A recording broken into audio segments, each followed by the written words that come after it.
allow me to introduce you to the brand new 690 bhp Lamborghini Aventador LP 704. Not perhaps the most ethical car that we will test this year, but it's easily one of the fastest cars we will test this year, and it's definitely one of the loudest.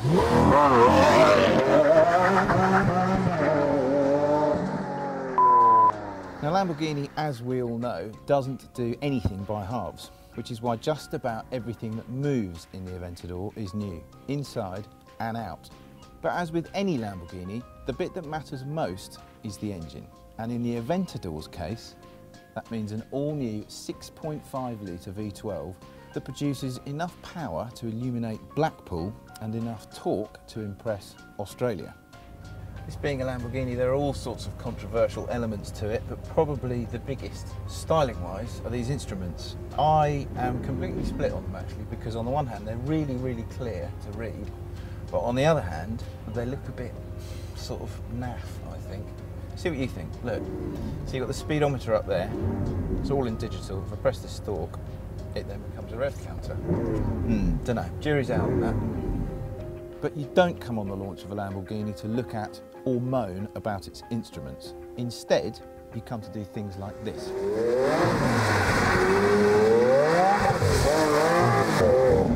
We can come back in a while to what this car is like on the track.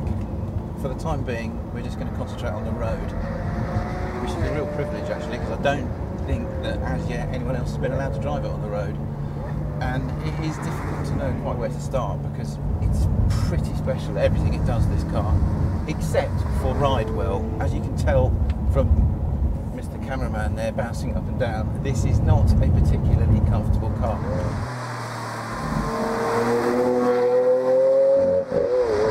The flip side to that, of course, is that you get absolutely pinprick sharp handling and steering and braking. Everything this thing does dynamically in terms of going quickly, it does just brilliantly. The turning is immense on this car. The brakes really are out of this world. You will not come across a better set of brakes in a road car than this. The grip and the traction is off the dial. I mean, it's not just the fact that it's four-wheel drive. This thing is stuck to the road like glue.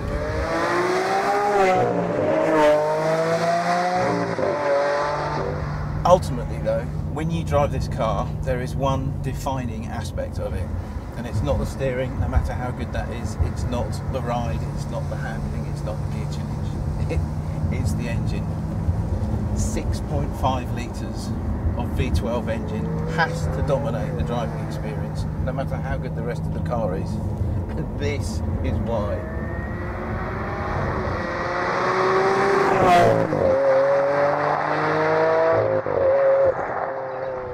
Okay, on the track, what is the Aventador like? Well, unfortunately this track is completely soaked, but I tell you what, it is very, very composed, this car, very quick,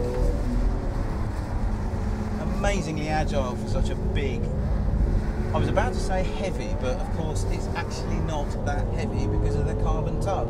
It only weighs as much as a 3 Series. And it has 690 bhp. The brakes are monster. They really are fantastic brakes. Gear change. Let's talk a little bit about the gear change. On the road it's good, it's great. But on the track, I mean, it's not a patch on a 458 dual clutch or a McLaren MP 412C. Not a patch in terms of gear change speed, gear change smoothness. It's not a strong point, but what is the motor. Flipping heck, this is a fast car. I like it, I love it, I love it.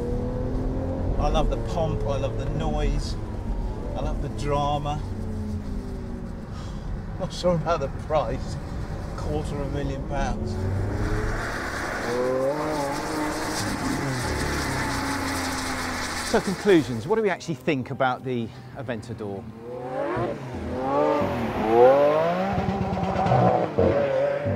not a lot I can add to that really. It's fantastic.